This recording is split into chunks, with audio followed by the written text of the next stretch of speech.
오늘 예배에 나온 우리 성도님들에게 은혜가 충만하길 간절히 바랍니다. 우리 찬송의 고백처럼요, 우리 믿음 안에서 하나 되길 원하는 마음으로 옆에 분들과 이렇게 인사할게요. 우리는 하나입니다. 네, 우리는 하나입니다. 이렇게 인사하는데 표정을 보니까 어떤 분은 좋은 분도 있고 흥 하고 고개를 돌려버린 분도 계신데, 부부가 하나 되기도 참 힘들어요. 그런데 부서가 또 교회가 기관이 또 교회와 교회가 하나 되는 건 참 어렵습니다. 하지만 믿음 안에서는 가능하니까 그 믿음으로 꼭 하나를 이루셔서 행복한 우리 교회 되시길 바라고, 또 우리 성도들의 가정 되시길 간절히 바라겠습니다. 이제 디도서 말씀 이제 마지막 부분인데요. 디도서가 총 3장으로 되어 있는데, 디도서는 사도 바울이 디도에게 너는 목회를 이렇게 하기를 원한다라는 마음으로 서신으로 가르쳐 준 말씀이 바로 디도서입니다. 그래서 1장부터 3장까지 지난주까지 어떤 말씀을 보았느냐, 목회자가 지도자가 어떤 삶을 살아야 되는가에 대해서 말씀을 나눴고, 또 성도들이 어떤 삶을 살아야 되는가에 대해서 말씀을 나눴어요.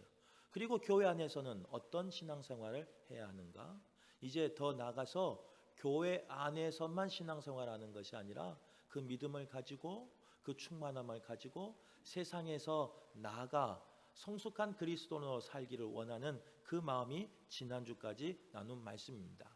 그리고 오늘 이제 3장 후반부의 말씀은 사도 바울의 마지막 인사가 기록된 말씀인데, 그 인사를 하면서 또 당부하고 있는 거예요. 믿음 안에서 세워져 가는 교회가 되기를 원하는 마음으로 너희는 이렇게 살아라. 또 믿음 안에서 세워져 가는 교회는 이런 사람이 있고 이런 사람이 있고 이런 사람이 있다. 오늘 말씀 속에서 말씀하고 있습니다. 우리 교회가 믿음 안에서 세워져 가는 교회 되길 간절히 바라겠습니다. 제목이 좀 긴데요, 쉽게 말하면 믿음 안에 세워지든 은혜 가운데 살든 좋은 교회 되기를 바라는 마음이에요. 우리 성도님들 좋은 교회에서 신앙생활 하시고 또 좋은 교회만 만나길 간절히 바라겠습니다. 좋은 교회, 믿음 안에서 세워지는 교회가 되기 위해선 늘 이야기하잖아요. 첫 번째, 누가 중요해요? 지도자가 중요하다고요. 지도자가. 교회 안에서 목회자가, 가정 안에서는 가장이, 또 직장 가운데서는 그 직장을 이끄는 그 지도자가 중요합니다. 그런데 믿음 안에서 세워져 가는 교회는 좋은 지도자가 있다는 거예요. 역사에서 찾는 지도자의 자격이라는 책이 있습니다. 여러 작가들이 이제 그 역사 속에 있는 인물을 통해서 이러한 지도자가 좋은 지도자다 이렇게 이제 설명한 책인데요. 그 책에서는요, 우리에게 필요한 지도자는 누구인가라는 질문을 하고 있습니다. 그러면서 역사에서 답을 찾고 있어요. 역사 속에 그 인물을 통해서 답을 찾고 있는데, 그 책에는 여러 인물들이 나옵니다. 그 인물들을 소개하면서 지도자는 화합할 수 있는 리더십이 있어야 된다는 거예요. 그 지도자가 가면 이쪽에서 싸움이 나고 저쪽에서 싸움 나면 되겠습니까? 싸우더라도 그 지도자가 가면 하나가 되는, 하나 되게 하는 그런 지도자가 필요하다는 거예요. 때로는 개방과 포용의 리더십이 있어야 하고요. 또한 여러 가지를 계획하고 설계할 수 있는 그런 지도자가 있어야 됩니다. 또 창조와 소통의 리더십이 있어야 돼요. 독불장군처럼 혼자 하는 게 아니에요. 또한 시대를 앞서가는 개혁자가 있어야 된다는 거예요. 현재만 사는 것이 아니라 미래를 바라보고 미래를 예견하며 또 그 미래를 설계할 수 있는 그런 개혁자가 있어야 된다, 이렇게 말씀하고 있습니다. 또한 위민 정치를 하며 또 시대를 뛰어넘는 그런 군주가 리더십이 있어야 되고, 더 나아가 그 지역에서만, 그 공동체에서만 인정받는 지도자가 아니라 세계에서 또 여러 곳에서 인정받는 지도자가 우리에게는 필요하다라고 그 책에서는 이야기하고 있어요. 쉽게 이걸 정리하면 이래요. 좋은 지도자는 누구냐? 필요한 것을 채워주는 지도자가 좋은 지도자입니다. 배고플 때는 뭘 채워줘야 돼요? 먹을 걸 채워줘야죠. 간식이라 그러는데. 또 피곤할 때는요, 그 쉴만한 물가로 인도할 수 있는 지도자가 좋은 지도자입니다. 예를 들어서 내 인생 가운데 폭풍우를 만났어요. 그러면 어떤 지도자가 좋아요? 그 폭풍 후에 우산을 대어주고 우산을 펴서 나를 보호해주는 그런 지도자가 필요하다는 거예요. 폭풍우와 만나는 게 아니죠. 때로는 파도와 같이 쓰나미와 같이 우리의 삶을 위협하는 그런 상황이 있을 때가 있습니다. 그럴 때 좋은 지도자는 어떤 지도자냐? 그 쓰나미를 몸소 받아주는 방파제와 같은 지도자가 필요하다는 거예요. 나의 삶 가운데 지도자는 그런 때로는 파도에 맞서며 그 아픔 가운데 굴하지 아니하고 그곳을 버티는 그런 방파제와 같은 지도자가 좋은 지도자일 수 있습니다. 또 처음에도 이야기했지만요, 지도자는요 선견지명이 있어야죠. 현재만 오늘만 잘 먹고 잘 살면 되겠습니까?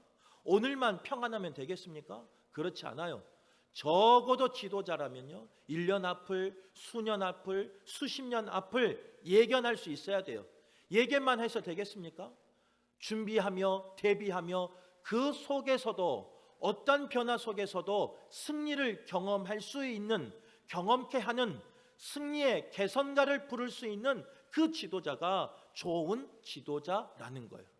그런데 이렇게 좋은 지도자가 되다 보면요 때로는 끌고 가다 보니까, 주간에 가다 보니까 강팍할 때가 있습니다. 목소리가 높아질 때가 있어요. 또 자신의 의향대로 그렇게 이끌어갈 때가 있어요. 그래서 좋은 지도자는요 그런 모든 능력도 있지만 그럼에도 불구하고 겸손하고 온화한 성품까지 있는 지도자가 좋은 지도자라는 거예요. 오늘 예배하는 우리 성도들이요 그런 좋은 지도자 만나길 간절히 바라겠습니다. 그런 좋은 지도자와 함께 신앙생활할 수 있길 간절히 바라겠습니다. 또한 그런 좋은 지도자가 되어서 가정 가운데, 공동체 가운데 쓰임받는 우리 성도들 되시길 간절히 바라겠습니다.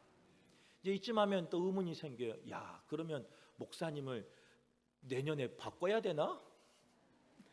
우리 목사님은 그런 모습이 없는데 내년에 바꿔야 되나? 하여튼 그런 우스개 이제 의문이 생길 수도 있는데 어쩔 수 없어요. 이제 저하고는 같이 살아야지.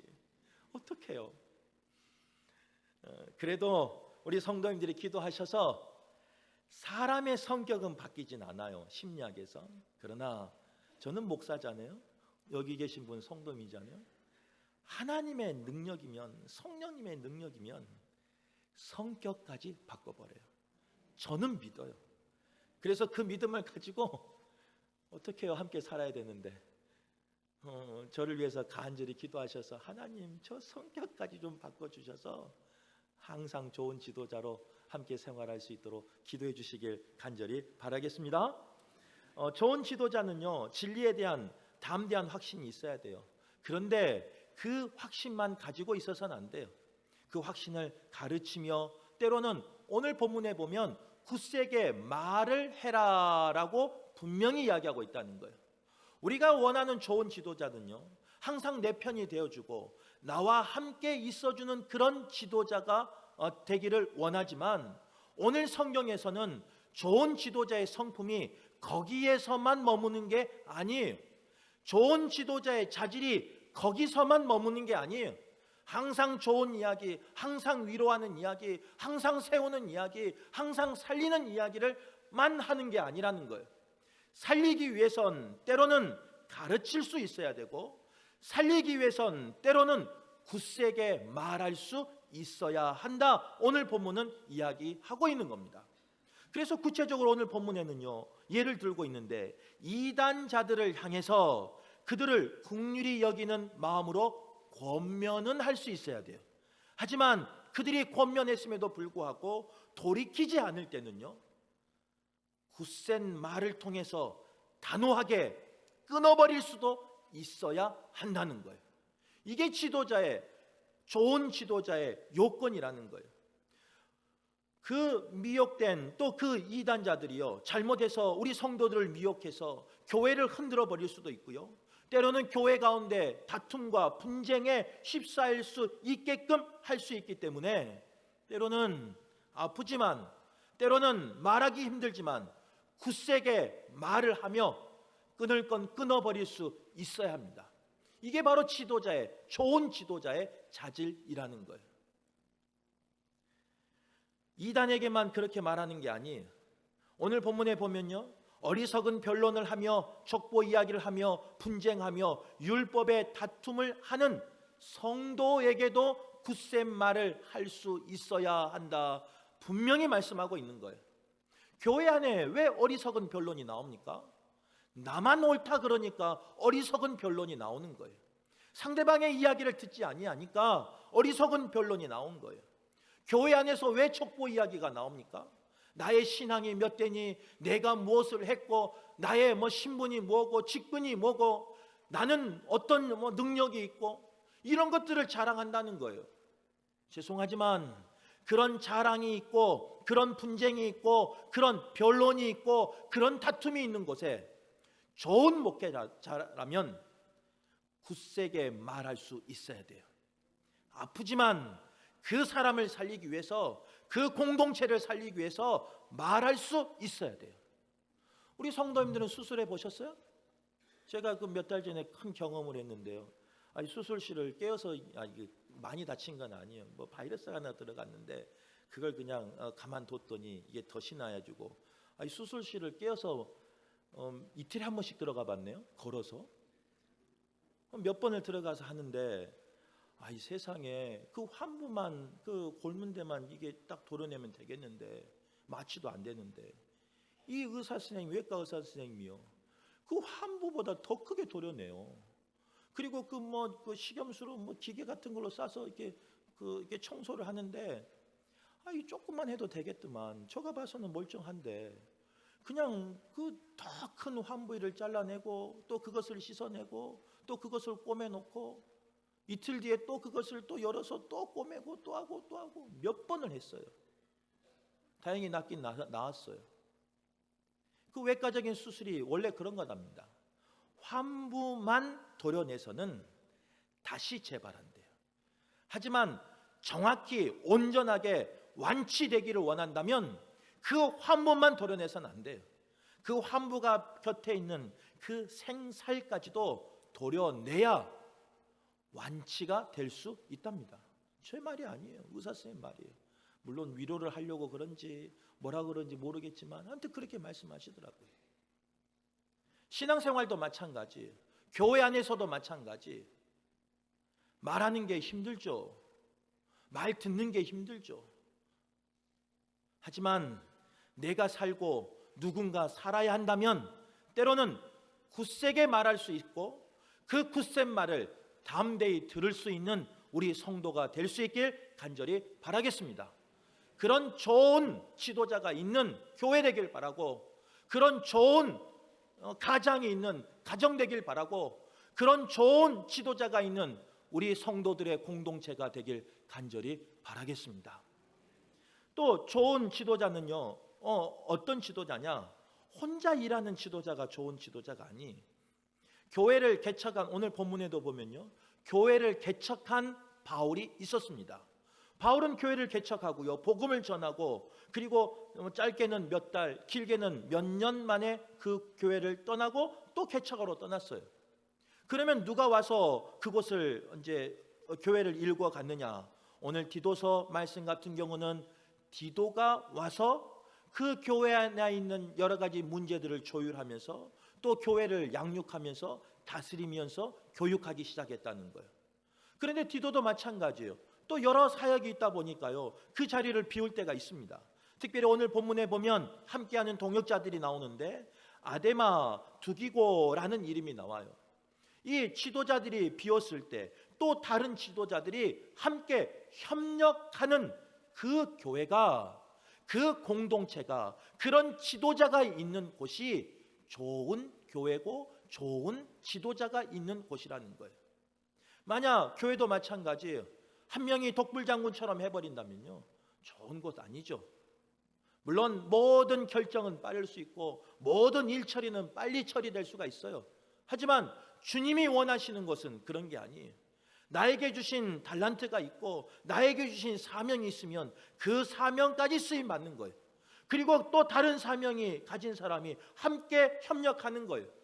그리고 또 다른 사람이 함께 동역하면서 교회를 세워가는 거예요. 우리 교회가 그런 교회가 되길 간절히 바라겠습니다. 그냥 한 사람만 분주하게 뛰어다니는 것이 아니라 능력자 한 사람을 통해서 일하는 교회가 아니라 연약하고 부족함이 있지만 서로 협력하며 동역하며 함께 세워가는 그런 좋은 지도자가 있는 교회 되길 바라고 가정 되길 간절히 바라겠습니다. 이제 우리 성도님들은 주일날 이렇게 쾌적하게 예배 드리는데요, 토요일 한번 오시면 이제 알 수 있어요. 이 쾌적한 곳이 그냥 이루어지는 건 아니에요. 우리 집에서 깨끗하고 항상 새 옷을 입고 그 세탁이 된 옷을 입고 다려진 옷을 그냥 입는 게 아니에요. 누군가 헌신하고 누군가 희생하고 누군가 나의 시간을 내어놓은 사람이 있기 때문에 우리가 그런 혜택을 받는 거예요. 신앙생활도 마찬가지예요. 예배도 마찬가지예요. 지금도 우리는 이렇게 예배하고 있지만 지금도 어느 곳에서는 이름도 빛도 없이 헌신하는 성도들이 있다니까요. 무더운 더운 여름날 땀을 흘리면서 헌신하는 성도가 있고, 추운 겨울날 그 매서운 바람을 이겨내면서 성도들을 위해서, 몸된 교회를 위해서, 주를 위해서 헌신하는 그분들이 있기에, 함께 동역하는 분들이 있기에 우리가 함께 예배할 수 있는 것 아니겠습니까? 오늘 계신 우리 성도들도요, 함께 동역하며 함께 할 수 있는 우리 모두가 될 수 있길 간절히 바라겠습니다. 너 부서니까 너만 하라는 게 아니에요. 너 기관이니까 너만 하라는 게 아니에요. 함께 마음을 가지고 그쪽에 무슨 부족함이 없나, 그쪽에는 무슨 연약함이 없나, 내가 도와줄 게 없나, 내가 함께 힘이 될 게 없나, 참견하라는 게 아니고요, 그렇게 서로 협력하라는 거예요. 그 교회가, 그 가정이, 그 공동체가 좋은 교회고 좋은 지도자가 있는 곳이라고 믿습니다. 우리 교회가 그런 교회가 되길 간절히 바라겠습니다. 두 번째로, 믿음 안에서 세워져 가는 교회는 어떤 교회냐? 선한 열매를 맺는 성도가 있는 곳이라는 거예요. 오늘 본문 14절에 보면요, 열매를 맺기 위해 필요한 것을 준비하는 좋은 일에 힘쓰기를 배우라, 이렇게 말씀하고 있습니다. 여기서 좋은 일이라는 것은 선한 일을 말하는 건데, 이제 오해가 생길 수 있어요. 선한 일을 하면 구원받는다라고 오해가 생길 수 있어요. 초대교회가 그랬어요. 하지만 분명한 것은 구원은 나의 행위로 받는 게 아니에요. 오직 예수 그리스도의 그 능력으로, 그 보혈의 능력으로 우리가 구원받는 거예요. 그런데 왜 오늘 본문에는요, 좋은 일에 힘쓰기를 배우라 이렇게 말했을까? 하나님의 은혜로 구원받은 우리가 선한 열매를 맺어야 함을 이야기하고 있는 겁니다. 내가 삶에서 맺은 그 선한 열매는 누군가에게 기쁨을 주기도 하고, 누군가를 구원의 길로 인도하기도 하고요, 누군가의 생명을 살리기도 하고, 누군가를 격려하며 위로하기도 한다는 거예요. 쉽게 말하면 이거예요. 내가 전도하고 싶은 분이 있으면 한번 오늘 가서 한번 해보세요. 성경책을 찾아 들고 가가지고 성경책을 펴고, 야 봐라, 여기가 이렇게 기록되어 있지 않냐, 이거 읽어봐, 이거 고백해봐, 이거 기도해봐. 물론 하나님의 말씀은 능력의 말씀입니다. 생명이 있는 말씀입니다. 언젠가는 그 뿌리전 씨앗이 열매 될 거라고 저는 믿습니다. 그런데 더 지혜롭게 하셔야죠. 오늘 이 선한 일에 힘쓰라, 이 말은, 좋은 일에 힘쓰라, 배우기를 힘쓰라, 이 말은 무슨 말이냐? 내가 하나님의 은혜로 구원받았지만 내 삶 속에서 선한 일을 행하는 거예요. 그래서 세상 사람과 나를 비교했을 때 다름이 있어야 돼요. 틀림이 있어야 돼요. 세상 사람들은 모든 것을 세상에 자신의 정욕을 쫓아갈 때, 그래도 예수 그리스도를 믿는 나는 그들과 다름이 있어야 돼요. 그래서 세상 사람들로부터 이런 이야기 들어야 돼요. 야, 너는 예수님 믿더니 다르네? 우리 친구들 중에 너 예수님 믿는데 너는 다르네? 이런 이야기를 들어야 돼요. 그런 선한 일을 행할 때, 그런 말을 들을 때 우리의 얼굴이, 우리의 행동이, 우리의 삶이 전도지가 되는 거예요. 오늘 예배한 우리 모두가 그런 삶 살아내길 간절히 바라겠습니다. 은혜로 구원받았으면 선한 열매를 맺으셔서 많은 사람을 구원의 길로 인도하는 우리 성도들 되시길 간절히 바라겠습니다. 선한 열매만 있을까요? 그렇지 않아요. 악한 열매도 있어요. 썩은 열매도 있어요. 선한 열매는 향기가 나고 기쁨을 주고 누군가를 사모하는 소망을 주지만, 악한 열매는, 썩은 열매는, 나쁜 열매는 누군가를 기분 나쁘게 하고 누군가까지 썩게 하는 그런 열매가 있을 수 있다는 거예요. 오늘 예배하는, 말씀을 전하는, 또 말씀을 듣는 우리 모두가 이 말씀 앞에 나를 한번 비춰보시길 바라요. 나는 신앙생활하면서 믿음 안에서 우리 교회가, 우리 가정이 세워져 가는 교회가 되며 가정이 되기를 원하는데, 나는 선한 열매인가? 아니면 악한 열매인가? 나는 살아있는 열매인가? 썩어있는 열매인가? 나는 향기를 내는 열매인가? 나는 악취를 내는 열매인가? 옆에 사람이 말하지 않아서 그렇죠. 본인만 몰라요. 다 알아요. 그런데 착각 속에 살아요. 그게 누구의 모습이냐? 저의 모습이고 우리의 모습이라는 거예요. 그런 우리에게 오늘 본문의 말씀은요, 그 모든 악한 것을, 그 모든 썩은 것을 제하고 선한 열매를 맺으라, 이렇게 말씀하고 있는 겁니다. 우리 모두가 그런 선한 열매에 맺어서 많은 사람을 유익하게 하고, 많은 사람을 기쁘게 하고, 많은 사람을 구원의 길로 인도하는 데 쓰임받는 주의 백성들 되시길 바라겠습니다. 바른 말을 하는 지도자 필요해요. 이제 아까 그 말하자면 좋은 지도자가 필요해요. 그런데 우리는 그 말씀을 어떻게 받아들이냐? 굳센 말, 바른 말, 지도자가 당연히 해야지. 근데 나에게는 안 했으면 좋겠어요. 나에게는 위로해 줬으면 좋겠고, 격려해 줬으면 좋겠고, 편들어 줬으면 좋겠고, 항상 지지해 줬으면 좋겠어요. 그게 우리의 마음이에요. 바른 말을 하는 지도자, 굳센 말을 하는 지도자는 너에게만 했으면 좋겠다는 게 우리의 마음이에요. 그런 우리에게 오늘 본문의 말씀은요, 뭐라고 말하느냐? 선한 열매를 맺는 성도가 되라, 이렇게 말하고 있는데, 그런 지도자와 바른 말을 하는, 또 그 굳센 말을 하는 그 지도자 속에서 선한 열매는 어떻게 맺느냐? 다른 게 아니에요. 그런 상황임에도 불구하고 내 입술 가운데 선한 씨앗을 뿌리는 거예요. 내 마음 가운데 선한 씨앗을 심는 거예요. 누군가에게 말을 전할 때 선한 씨앗을 전하는 거예요.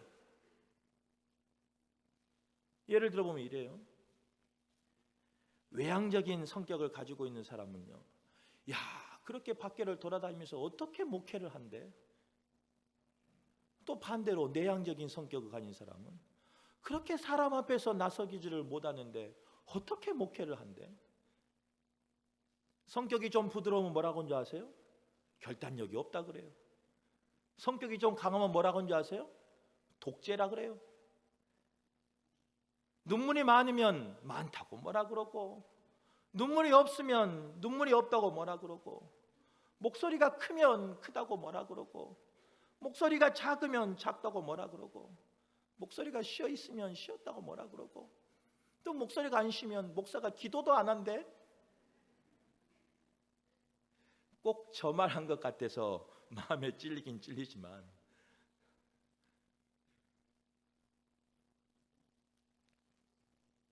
선한 열매는 어떤 열매냐? 모든 사람은 동전의 양면을 다 가지고 있습니다. 빛이 있으면 어둠이 있고, 빛이 있으면 그림자가 있을 수밖에 없어요.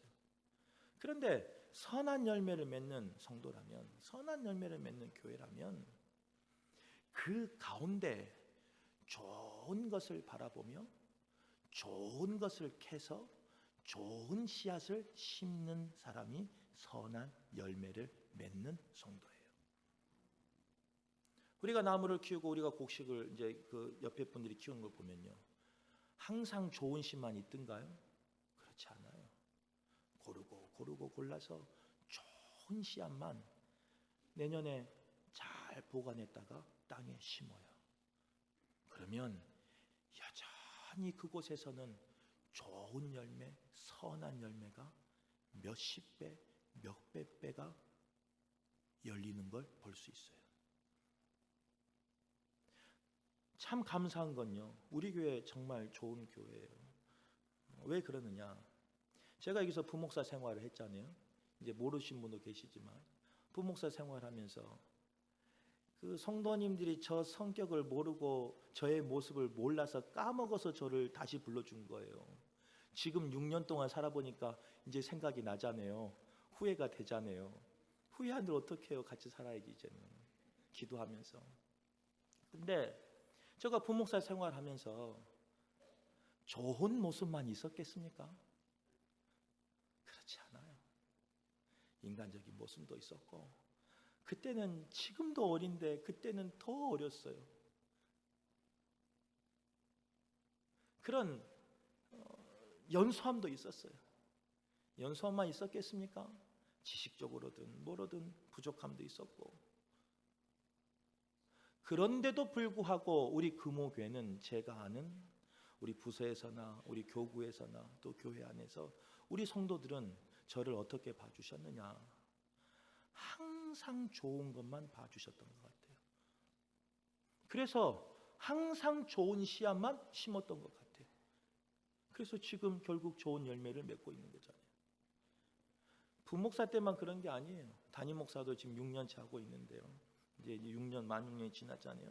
하고 있는데, 솔직히 오늘 새 가족이 없어서 참 감사한데, 솔직히 우리끼리 하는 이야기지, 제가 목사의 모습이 있습니까? 저에게 어떤 경건한 모양이, 능력이 있습니까? 그렇지 않아요. 그런데도 불구하고 성도들은요, 저 깊숙이 있는 그 씨앗을 보고 소망을 보고 항상 심을 때 선한 열매의 씨앗을 심어주었던 것 같아요. 그래서 종종 들리는 소식이요, 그 이야기 들으면 다른 교회 목사 이야기한 줄 알아요. 저가 아닌 것 같아요. 그런데 우리 성도님들은 그 씨앗을, 좋은 것을 심어서 이제는 곡식을 거두는 것처럼 거둘 때는 나의 모습보다 더 과장되게 포장되어서 거둬들일 때가 있어요. 그것은 다른 게 아니에요. 선한 열매를 맺기를 원하는 우리 성도들이 선한 씨앗을 뿌렸기 때문에 그렇게 걷는 거예요. 지금까지 그렇게 사신 것처럼 앞으로도 선한 씨앗을 심는 성도들 되시길 간절히 바랍니다. 그래서 교회 가운데, 가정 가운데 항상 선한 열매만 맺는 우리 모두가 될 수 있길 간절히 바라겠습니다. 세 번째로, 믿음 안에서 세워져 가는 교회는 어떤 교회냐? 은혜가 있는 교회예요. 우리가 구원받은 것은 우리의 행위로 구원받는 게 아니잖아요. 하나님의 은혜로 구원받았잖아요. 하나님의 긍휼과 자비와 사랑하심으로 우리가 의로운 백성이 되었고 하나님의 자녀가 되었잖아요. 그래서 하나님의 구원받은 은혜를 받았다면 이제는 그 은혜를 흘려보낼 수 있고 나눌 수 있는 성도가 되어야 되는 거예요. 디도서가 3장밖에 되지 않습니다. 그런데 디도서 1장은 뭐라고 시작하느냐? 은혜로 인사하면서 시작하고 있어요. 그리고 디도서 3장 마지막은 은혜 받기를 원하는 마음으로 서신서를 마무리하고 있다는 거예요. 이는 은혜로 시작해서 은혜로 살고 은혜로 마무리하는 것이 그리스도인의 삶이라는 거예요. 성숙한 그리스도인의 삶이라고 분명히 말씀하고 있는 거예요. 말씀을 전하는 저나 말씀을 듣는 우리 모두가 은혜로 시작하시길 바랍니다. 은혜로 살아가길 바랍니다. 은혜로 마무리하시길 간절히 바라겠습니다. 이것이 매일의 삶이 돼야 돼요. 아침에 일어날 때도 은혜로 일어나시고, 하루 살아낼 때도 은혜로 살아내시고, 저녁에 잠들 때도 은혜로 잠들 수 있는 그런 성도가 되시길 간절히 바라요. 그런데 성숙한 신앙인은 거기서 멈추면 안 돼요. 그 은혜가 나에게만 있어서는 안 돼요. 이제 그 받은 은혜가, 그 받은 복이 나에게만 머물면 안 된다는 거예요. 그 은혜를 흘려보낼 수 있어야 돼요. 은혜가 필요한 성도들에게 은혜를 나눌 수 있어야 돼요. 위로가 필요한 성도들에게 위로를 할 수 있어야 돼요. 나만 날마다 위로받아서는 안 된다는 거예요. 아무리 좋은 것도요, 배출 없이 계속 받아들이면 죄송한데 썩습니다. 그것이 도리어 해가 되어버릴 때가 있습니다. 결국에는 그곳에서는 아무런 생명도 못 살 때가 있습니다. 이스라엘에 있는 사회가 그래요. 온 천지에서 물을 받아들여요. 그런데 그 사회는요, 물을 흘려보내지 않아요. 결국 그 사회는 생명이 살 수 없는 그런 짜디짠 물로 변해버려요. 은혜도 마찬가지라는 거예요. 복도 마찬가지라는 거예요. 하나님이 나에게 은혜 주시고 나에게 복을 주시고 나를 그런 길로 걸어가게 하셨다면 마음껏 누리세요. 하나님 주신 복 가운데 걸어가세요. 하나님의 은혜 가운데 충만하세요. 그런데 누렸으면 이제는 나눌 수 있어야 돼요. 흘려보낼 수 있어야 돼요. 그래야 그 사람이 사는 것 같지만 내가 살 수 있는 거예요. 오늘 찬양 우리 제목이 믿음 안에서 하나잖아요. 우리가 살다 보면 100년을 살기로 검은 머리가 파뿌리가 되도록, 요즘은 그런 줄에서 안 하지만 예전에는 다 그렇게 했잖아요. 그렇게 서약하고 우리가 함께 살고 있는데 그 아내와 그 남편이 하나 되기가 쉽던가요? 어려워요. 그런데 가능해요. 내가 하나님 앞에 받은 은혜를 사랑하는 가장 가까이 있는 내 남편과 내 아내에게 흘려보내면 되는 거예요. 그러면 그 공동체가, 그 가정이, 그 교회가 은혜 충만한 곳이 되고 그 은혜 충만함으로 모든 것을 다 덮어버리는 거예요. 제가 설교 시간에 이야기하잖아요. 바닷가 가면요, 그 밑에 어마어마한 암초들이 많아요. 그런데 왜 배들이 그 바다를 항해할 수 있습니까? 다른 거 아니에요. 바닷물이 덮고 있으니까 배가 뜨는 거예요. 우리의 삶 가운데 얼마나 많은 가시가 있습니까? 우리의 삶 가운데 얼마나 많은 암초가 있습니까? 그거 원해서 소유하는 분 없잖아요. 다 남 주기를 원하지만 내 삶 가운데 그런 게 있어요. 우리가 행복한 것처럼 앉아있지만 우리의 마음은 썩어 뭉그러질 때가 있어요. 그런데 그 가운데서 이기며 항해할 수 있는 방법은 뭐냐? 그거 캐낼라 그러면요, 안 돼요. 내 힘으로 안 돼요. 그런 것을 하나님의 은혜로 다 덮어버리시고 그 은혜 가운데 띄어져서 항해할 수 있는, 살아갈 수 있는, 승리할 수 있는 우리 성도들 되시길 간절히 바라겠습니다.